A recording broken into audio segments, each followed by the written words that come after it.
There's been quite a few updates on the Gecko in its first 2 weeks after its release. I'll tell you what they are, why they're there, and whether or not you need them. Let's go.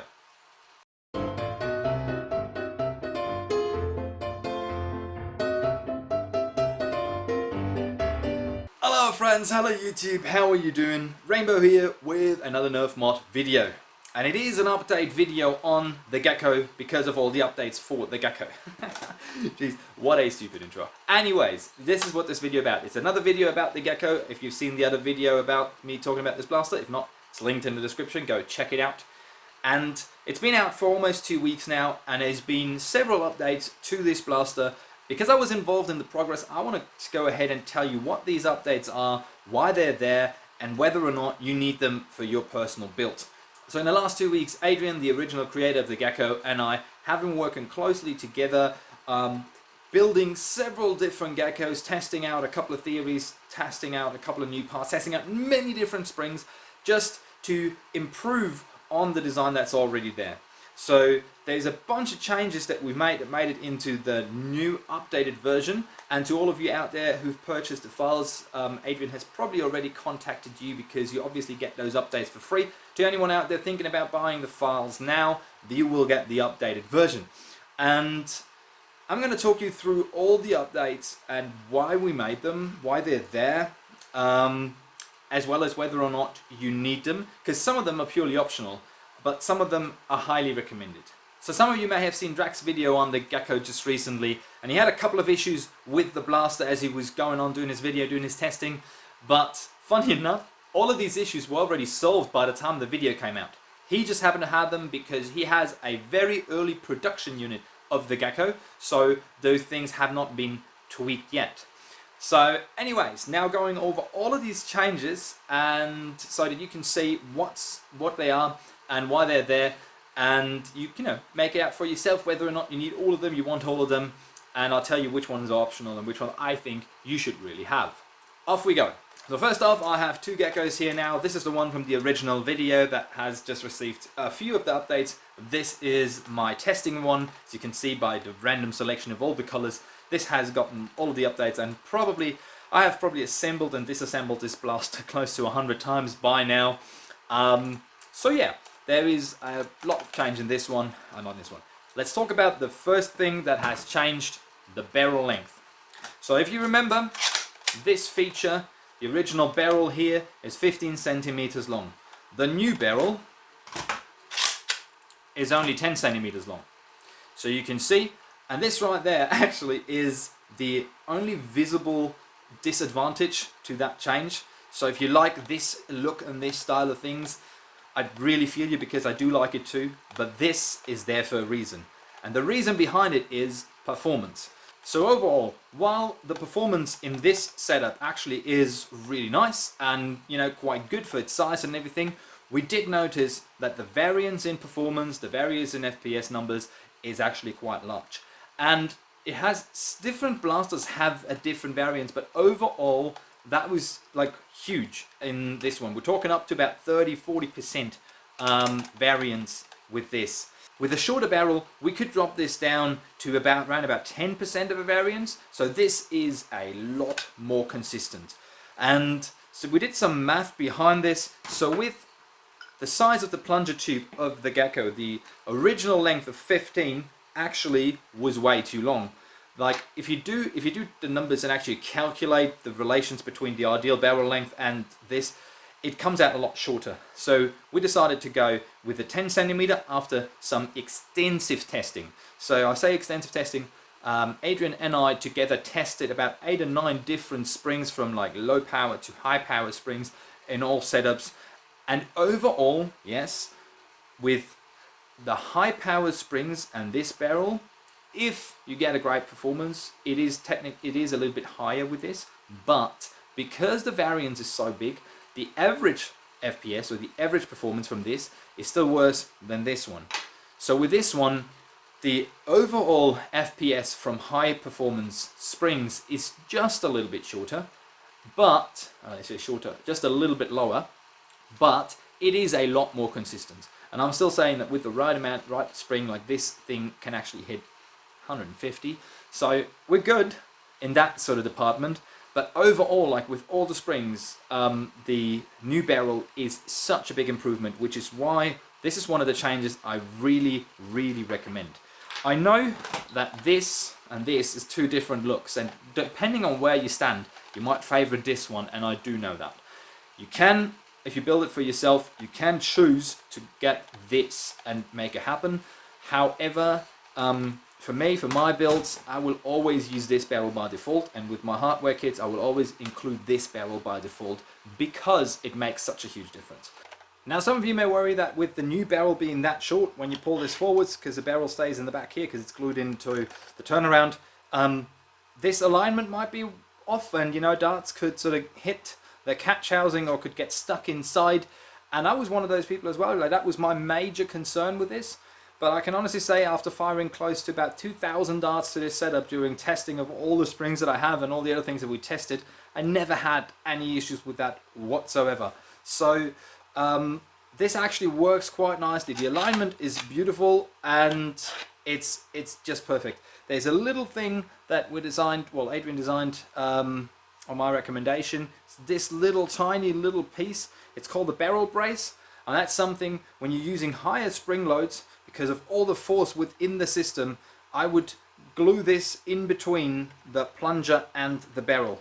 So let me show you real quick. Even though this 15 centimeter is already in place, this part here would be glued in right there, because the 10 centimeter barrel ends about here, right?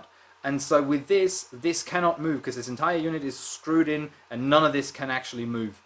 I haven't had any alignment issues without this barrel brace in between, but just to be on the safe side and just to make sure if you add that in, you have no trouble whatsoever.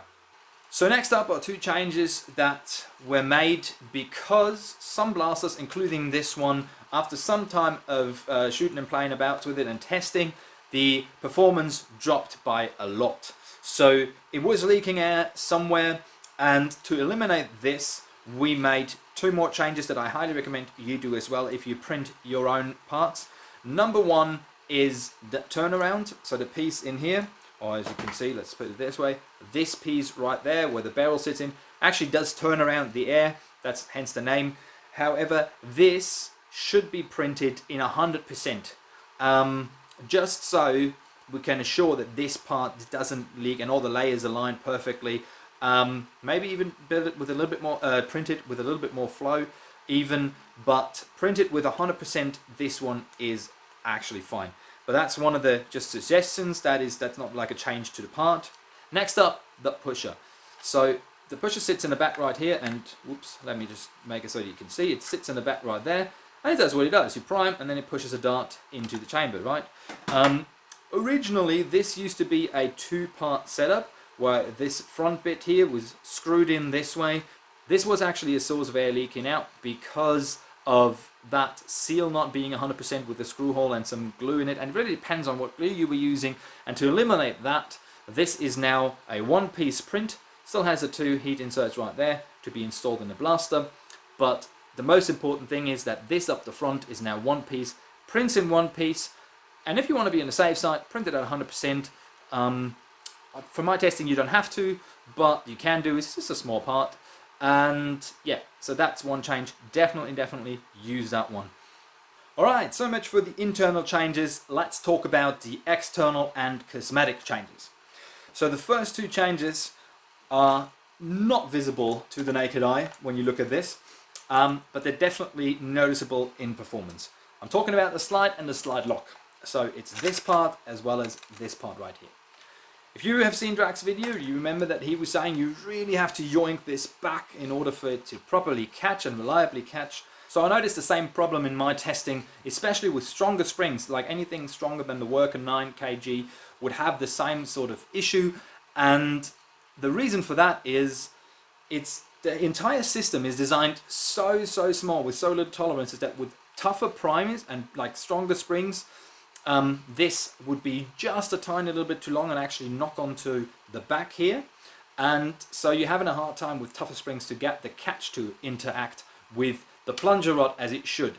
So the fix for that is just this piece is now shorter, and it's just here about 1 millimeter, 1.5 millimeter shorter here, and the little teeth down here.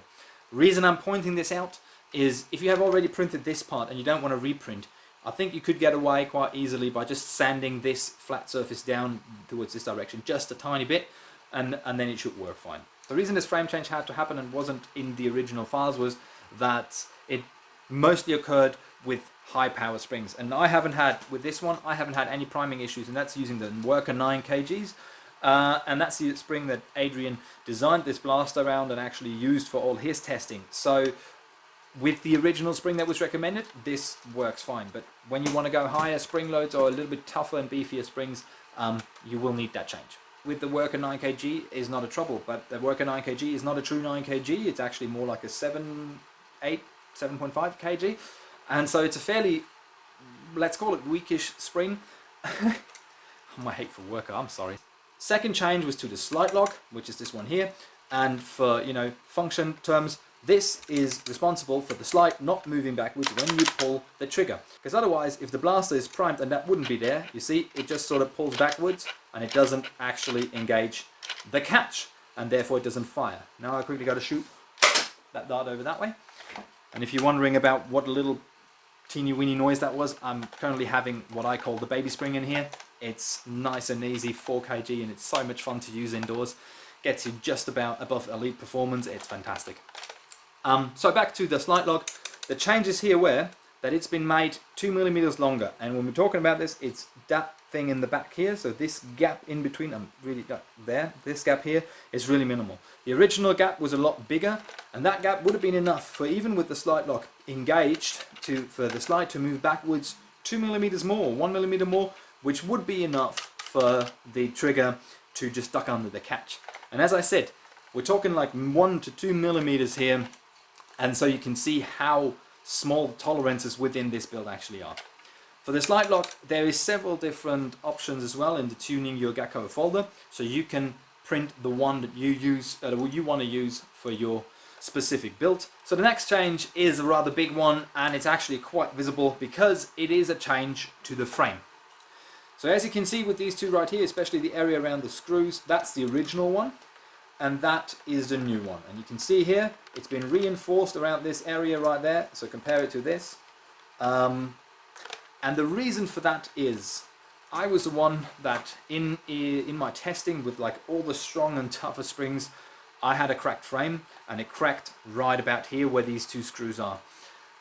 Honestly, I don't actually think it was a fault of the design. I think it was a fault of the filament that I was using for that frame, but I cannot rule this out because I was testing stronger springs and I was doing some dry firing tests and all of that, but this is why we made this improvement. However, this old frame should still be fine. Like if you print this and you have no fail prints or no, you know, irregularities in the print, and if your print's strong enough, this should still be fine. And especially if you're not planning on using anything higher than a 9 kilo spring, this should still be fine. So if you have already printed this frame, don't be alarmed that you have to reprint your frame. You can, but I think you don't have to, unless you're using higher power springs. So this is definitely recommended if you use anything higher than a Worker 9 kg spring. And in all honesty, I do like the optics of this better. Like, there's a little bit more happening on the side of the blaster. I know it's not on par with the in-game design, but I do like this a lot better.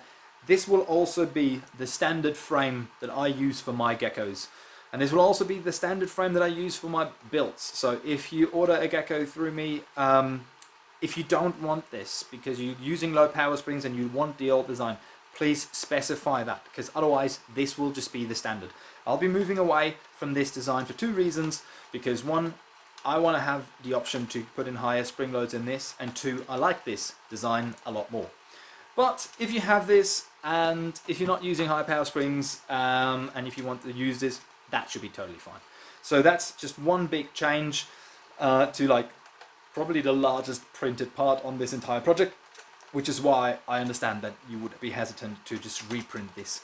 But as I said multiple times now, it really just depends on your setup and what you plan on using, and just be aware that this could potentially cause trouble with stronger spring loads at this very point, and therefore we have this upgrade.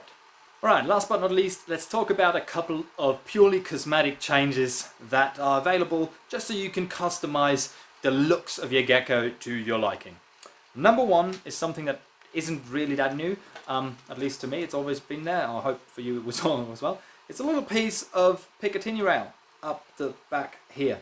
I've been asked by many people who wanted a fully assembled gecko if they could have this as well, and yeah, it's an option. So if you don't want to have the sight, you can just replace this with this one right here, and then you have a little piece of Picatinny up there, and you can attach whatever red dots or something, or the little side thing that Welcome has on his.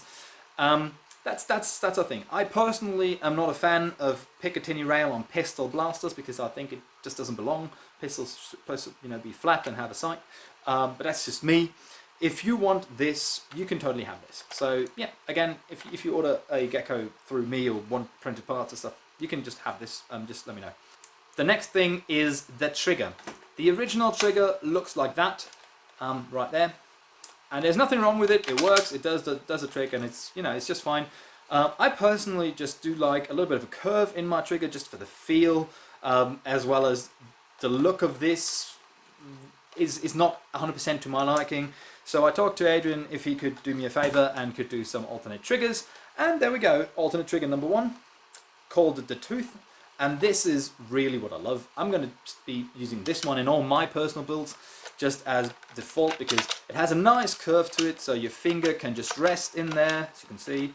And yeah, I just think the look is a lot better than the other one. That's my personal opinion, but that's one option that you have.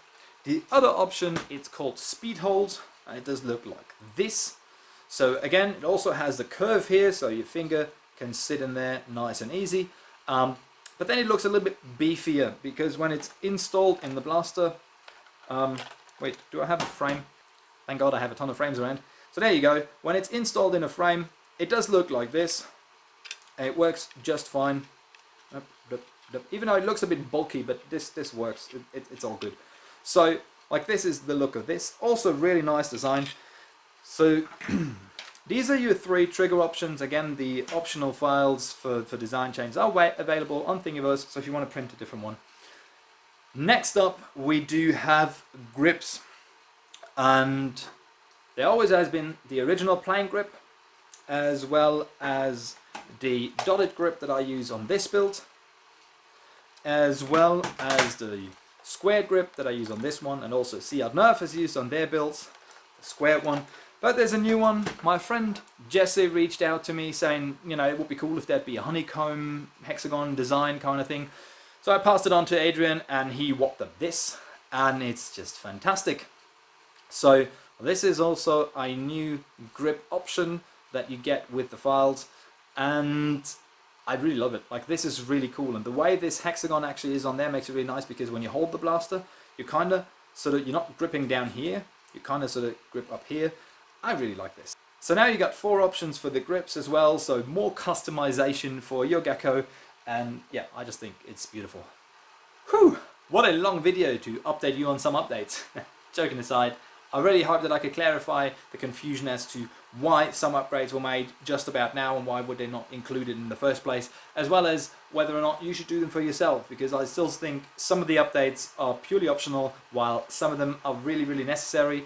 So I pointed it out along the video. In the end, it's all up to you if you build your own blaster.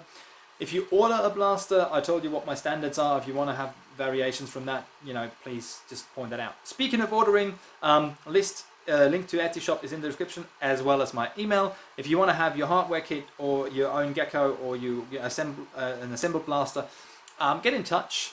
Things are back in stock, so just make sure to get in touch. And other than that, thank you guys very, very much for watching. It means the world to me that you stick around to the end of the video to hear me say this, so that's fantastic. While you're here, might as well just hit the like and subscribe button, as well as all that. Check out the videos on screen now, as well as my social media. Make sure to go check out Ehdrien and his work. I'm going to link it in the description as well. And thank you very much. Happy modding, happy nerfing, and I'll see you next time. Love and sunshine.